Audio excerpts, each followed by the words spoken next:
Hi, I'm Dr. Dave Janda. Welcome back to Operation Freedom Briefings. The goal of these briefings and my weekly radio show is to provide you information the bought-off lamestream fake media does not, will not, or will ever provide.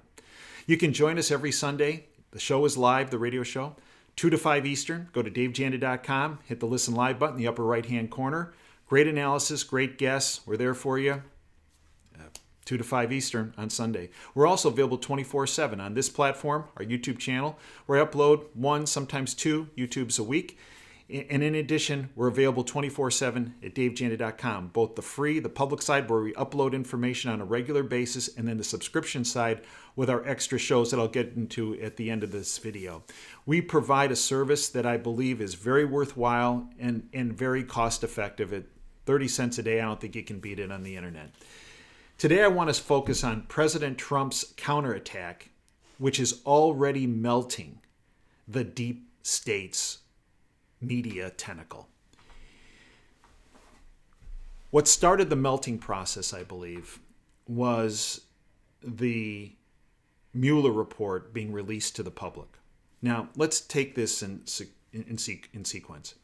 As you know, Attorney General Barr. Now, I took a lot of grief when Attorney General Barr was appointed because I did not come down on him. Yes, I realized he worked for George H.W. Bush, a known globalist who I've been very critical about. But the word I had heard was that A.G. Barr had been flipped by President Trump, and that A.G. Barr was going to push on the freedom side of the equation and take on the deep state. I believe his actions to date, and we have to keep him under the microscope, as we do everybody, but his actions to date, I believe, have been very, very positive toward the freedom movement and against the deep state. Look, on March 22nd, he came out, A.G. Barr, and announced that the Mueller report was done, that there were going to be no further indictments. Then on the 24th, within 48 hours, he had produced a 4-page document that showed that there was no collusion. Again, collusion is not a crime. What President Trump was being accused of as Citizen Trump, President-elect Trump, President Trump, and his team was, in fact, treason. Treason is punishable by death. For those folks that say, we don't understand why President Trump was so angry, so upset. Look, it shows he was an innocent man, as was his entire team, of working with a foreign power to undermine and change the election. He was being accused of treason, punishable by death.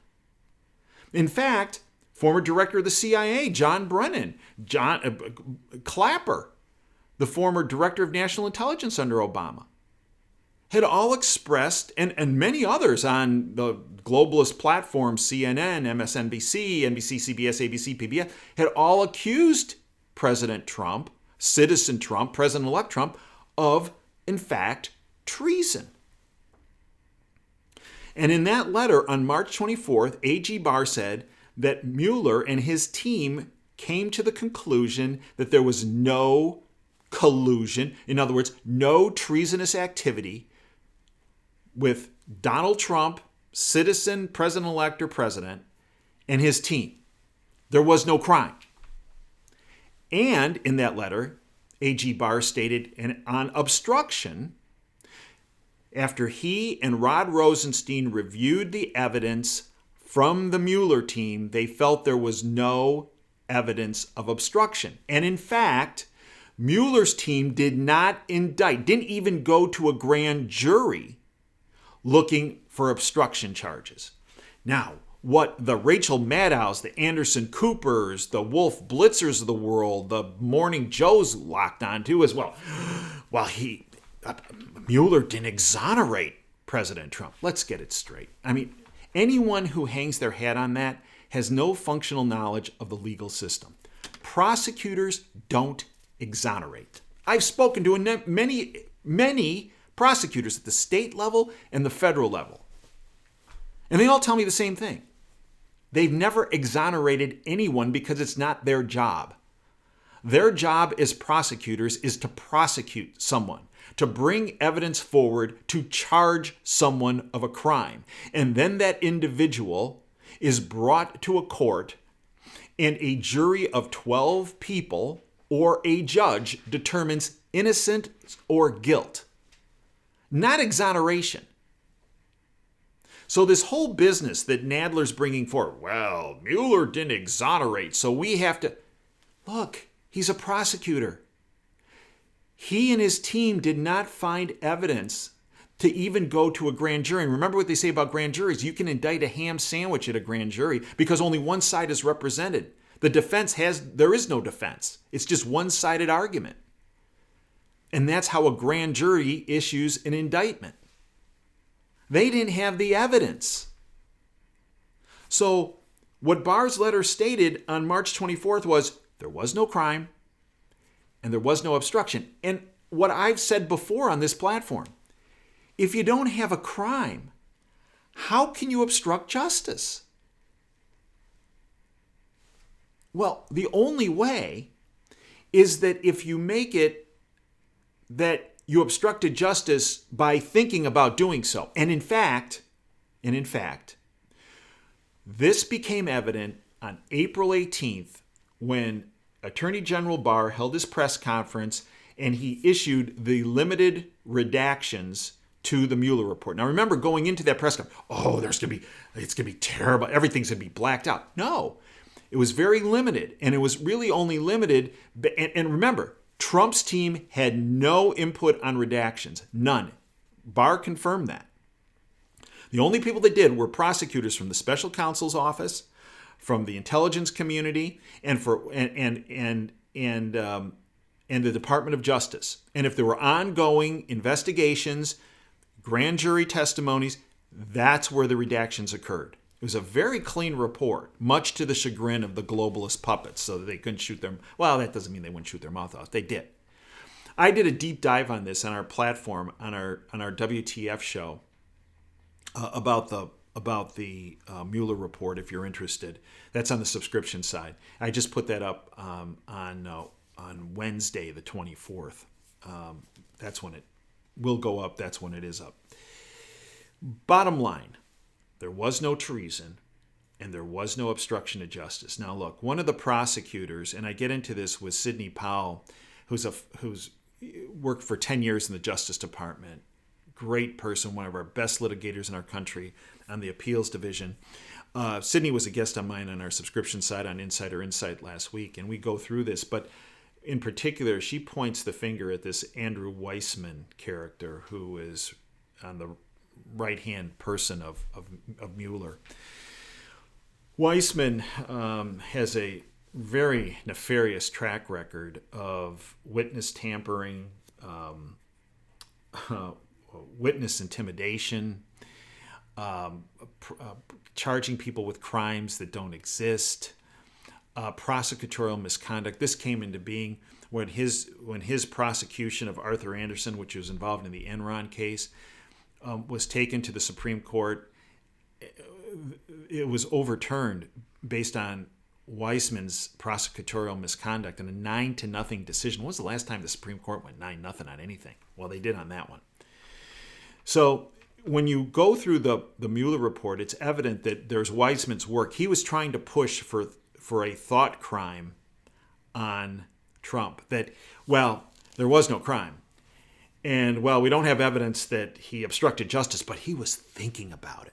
Can you imagine? I mean, this is something out of Nazi Germany, out of Mussolini's Italy, out of Stalin's Russia, out of Mao's China, to prosecute someone for thinking. I mean, Trump was thinking about how to defend himself, an innocent man, on a crime that he and his subordinates did not commit. So Weissman was looking at prosecuting potentially Trump for trying to defend himself. It is an indication how the rule of law has been decimated by the globalists. Weissman is a globalist. He's one of their chief puppets. And the way the deep state works the rule of law is there is no rule of law for them. But for all of us useless eaters that they refer to us as, they use it as this huge club. And they make stuff up to beat us into submission. And I don't know of any person who's held the office of President of the United States who could withstood what President Trump withstood. It's that simple. But he withstood it. And now, I believe the counterattack is occurring. Now, what's the counterattack? Well, a couple things. There's several fronts. First, look at Barr's side of this. A.G. Barr, who, again, I believe is playing on the Freedom Team, has stated he's investigating the FBI and the Department of Justice on how this fake collusion narrative was constructed and implemented. In other words, he's looking at Obama, Clinton, Brennan, Clapper, Lynch, Comey, McCabe, Strzok, Page, Baker, Prestep, just to name a few. He's investigating how this fake collusion narrative got to this point that almost paralyzed the country. It's miraculous that anything occurred. It's miraculous that our enemies, if you will, didn't attack us. I think that's what the deep state was hoping for, but it didn't happen. He's also, Barr, investigating in this counter how Hillary's email investigation was not handled. I mean, it came out through Inspector General Horowitz of the Department of Justice at his hearing months ago that her server was an open book for many foreign governments, including China. And one of the ramifications of China getting her emails was we have 18 dead operatives in China because of that server. Barr is looking into how Hillary's email was not handled. That's a huge part of this counterattack. In addition, Inspector General, Department of Justice Horowitz is coming through with another report. It's my understanding later in May, early June, on how the FISA court was misled and abused. The FISA system was abused. Now remember, who runs the FISA system? Chief Justice Supreme Court John Roberts. There could be some heck to pay from that guy, that guy faces, about how the FISA system was abused with those FISA documents. Did they rely solely on that fake Russian dossier that was paid for by the Hillary Clinton campaign and the DNC? It's a huge issue. Horowitz is going to come through on that investigation, as I said, later in May, early June. In addition, he's also, Horowitz, looking at the email. Remember, he did that before, but that's ongoing with the Hillary Clinton email investigation. And he's looking at leaks from the Department of Justice and the FBI to the media of how those leaks occurred because they were illegal. And was the media a willing participant in the sedition, the removal, because that's what this is about. This is all about actually sedition, the removal of a duly elected president of the United States. Was the media complicit? And that is what I understand Horowitz is looking at. In addition, Huber, who was appointed by Sessions. Huber's based in Utah. He, it has been confirmed, is looking at how the Department of Justice and the FBI handled this fake collusion narrative that was constructed. And it is also my understanding he's looking at the Uranium One investigation of when the Hillary Clinton's, the Clinton Foundation, and while she was Secretary of State, got paid $145 million in probably one of the biggest pay-to-play scams in this country's history, and the Russians got 20% of our uranium supply, all under Obama's watch.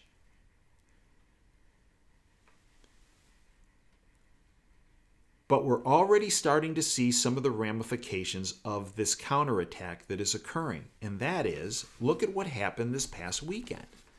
The New York Times, a globalist tentacle of the deep state. The New York Times, the tables have turned. What? You think they're worried about that investigation that Horowitz is doing and Barr is doing and Huber's doing about who is complicit in this fake collusion issue?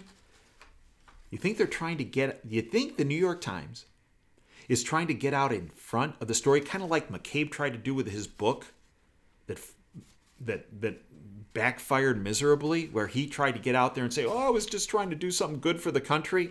Nobody. You're involved in sedition. I think this is the same model. The New York Times is trying to get out in front of what they know is coming. This is from this past weekend. The tables have turned. I know you didn't hear this on MSNBC or The View or Anderson Cooper. New York Times. Time to investigate the FBI, Steele, who was involved in the fake Russian dossier, and the rest of the witch hunters. What? This from Zero Hedge. As we now shift from the witch hunt against Trump to investigating the investigators who spied on him, remember this. Donald Trump was supposed to lose the 2016 election by almost all accounts, and had Hillary won as expected, none of this would have seen the light of day. Oh, how true. We wouldn't know that a hyper-partisan FBI had spied on the Trump campaign, as Attorney General William Barr put it during his April 10th congressional testimony.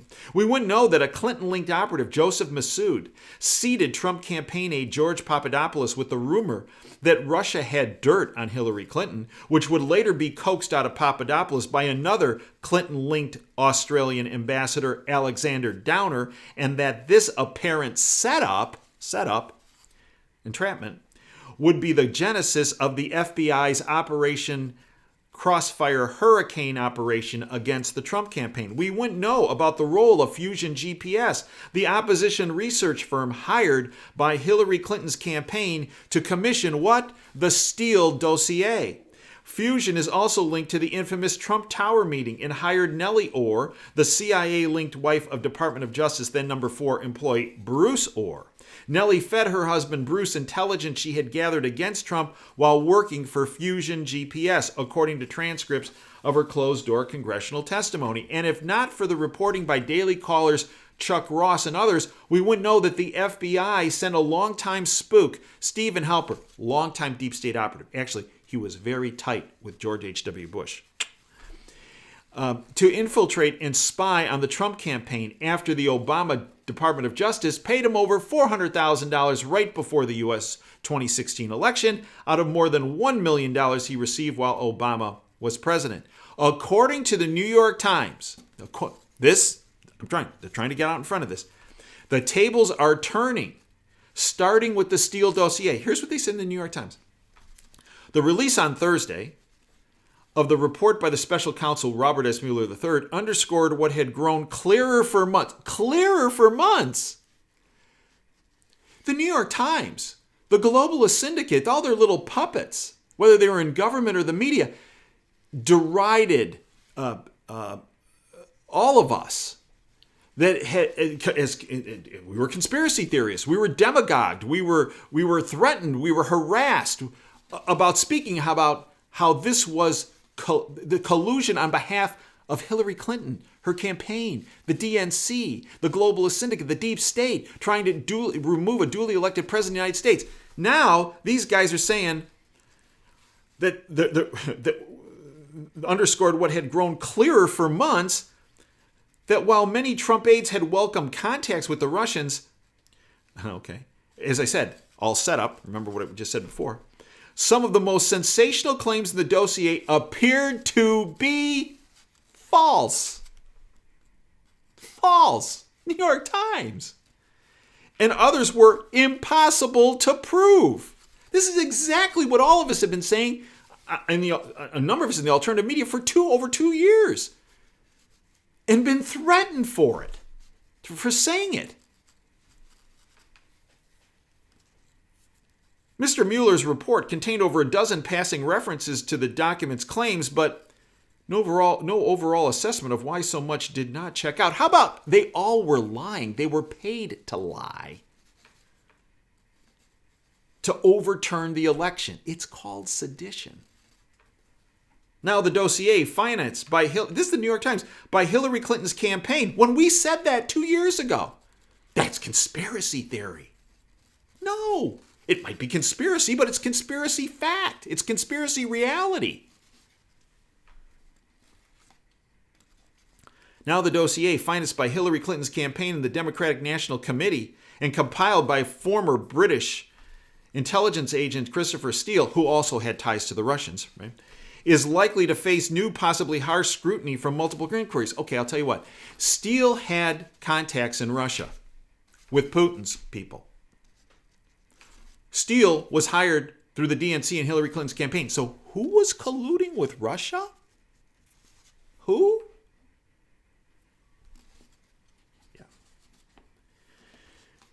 Zero Hedge. The Department of Justice Inspector General is considering whether the FBI improperly relied on the dossier when they used it to apply for a surveillance warrant on Trump campaign advisor Carter Page. The IG also wants to know about Steele's sources and whether the FBI disclosed any doubts as to the veracity of the dossier. Attorney General Barr, meanwhile, said he will review the FBI's contact in the Russian investigation after saying the agency spied on the Trump campaign. Bottom line, there was no crime. And if you don't have a crime, how can you obstruct justice? The fact that Mueller's team did not bring any charges on the crime, treason, and did not have any evidence to even go to a grand jury on obstruction of justice, tells you that that big club that they were going to use and had been using to smash Trump and the freedom movement has splintered apart. They're panicked. They're desperate. In addition to the bought-off lamestream fake media owned by the deep state, the globalist syndicate being panicked, so are the Clintons.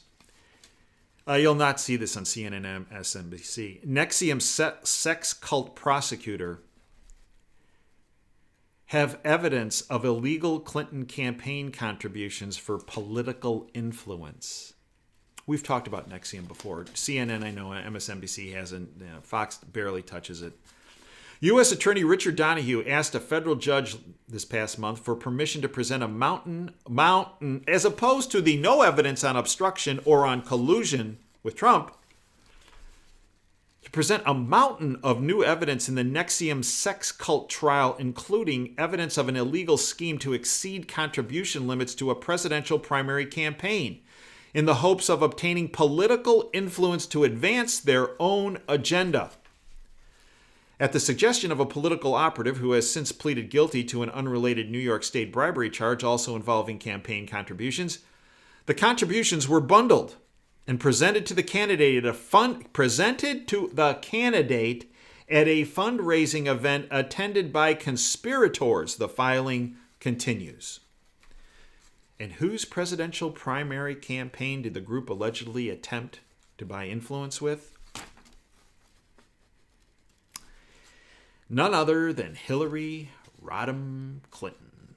According to former NXIVM publicist turned whistleblower Frank Perlato, quote, "I was there, and I knew that the contributions were made by more than a dozen NXIVM members to Hillary Clinton's presidential campaign," end quote. And while that trial's going on, this is something else you didn't hear from the women on The View or on CNN. Michael Levante, remember him? He was the guy who was going to run against Trump in 2020 and beat him. Well, the only thing he's going to have 20 in his career is probably 20 years to 25 years in prison for the charges brought against him. Michael Levante, pedophilia, and a fainting Harris. NXIVM sex cult trial gets kinked up in court. This, according to Zero Hedge. Seagram's Harris, Claire Bronfman, had a dramatic day in court on March 27th, where the accused NXIVM sex cult financier fainted in response to being asked if she secretly retained lawyer Michael Avenatti. The 39-year-old daughter of late Seagram CEO Edgar Bronfman, who was also a piece of work, whose funeral Hillary Clinton spoke at lovingly about him, pleaded not guilty last July to charges of racketeering, money laundering, and identity theft for NXIVM, a secretive multi-level marketing company founded by Keith Raniere, who was arrested this past March along with Smallville actress Allison Mack on federal charges which include sex trafficking, forced labor, wire fraud conspiracy, human trafficking, and other counts. Just another day in the Clintons' life, right? Mack allegedly procured women for Rainier who required that prospective slaves, oh, isn't that special, slaves upload compromising collateral into a Dropbox account. According to a 2010 Vanity Fair report, Claire and her sister Sarah Bronfman, who joined NXIVM in 2002, contributed approximately $150 million of their trust fund to NXIVM. Last July, Claire Bronfman was charged with a broad range of crimes connected to this cult's operation and is currently being represented by attorney Mark Garagos. Yeah, that's the same guy who's representing Jussie Smollett. Oh, isn't that fun? He actually, Garagos was identified by the Wall Street Journal in the past couple weeks as a co-conspirator as an alleged scheme by Michael Avenatti to extort $20 million from Nike. Avenatti was arrested recently and released on a $300,000 personal reconnaissance bond. Oh. Rainier and NXIVM executives would go on to donate about $30,000 to Hillary Clinton's presidential campaign. Meanwhile, at least 3 NXIVM officials are invitation-only members to what? The Clinton Global Initiative. That was according actually to the New York Post. Most recently, Rainier was accused of having sex with children. Isn't this special? Sex with children. Hard to believe the Clintons would be associated with somebody like this, isn't it? Rainier was accused of having sex with children, producing kiddie porn, to which he pled not guilty. Rainier, 58, is accused of having child engage in sexual explicit conduct for the purpose of producing one or more visual depictions of such conduct, which visual depictions were produced and transmitted. While NXIVM describes itself as a self-help business that has helped thousands of people, quote, reach their potential, end quote, through various courses, the women's only inner sanctum led by Rainier is known as DOS, which whistleblower Frank Parlato stands for Master over the Slave Women. Once they are a member or slave, they are allegedly encouraged to recruit new women into their slave pods, stop dating, and be on call 24 hours a day after being branded with Rainier's initials below the hip, using a cauterizing iron, and according to Pelletier, then donate to the Clinton campaign. This is all starting to come out in court. This is, again, part of the counterattack. And this is why we're starting to see some of these hysterics by Brennan in the social media and the like. It's only going to get worse. I stand behind my prediction 2 years ago. My prediction was that Trump would not be indicted for collusion or for treason. My prediction also was that one of the first people going down in the countermove was former director of the CIA under Obama, John Brennan. I stand behind that prediction. I thank you for your time. I hope you'll join us for Operation Freedom, the radio show, 2 to 5 Eastern. You can stream it live free. DaveJanda.com, 2 to 5 Eastern, upper right-hand button, the listen button on DaveJanda.com. Join us on the free side where we upload information on a regular basis. I hope you'll find our efforts worthy and will become a member at 30 cents a day. You can sign up for a month, $9. If you don't like it, get rid of it. Not sure why you would. We put a tremendous amount of information you'll never see or get in the bought-off lamestream fake media on our subscription side. $9 a month. I'll hope you become a member of our Freedom family. Until next time, Dave Janda signing off. Dream big and dare to fail. Thank you for your time today.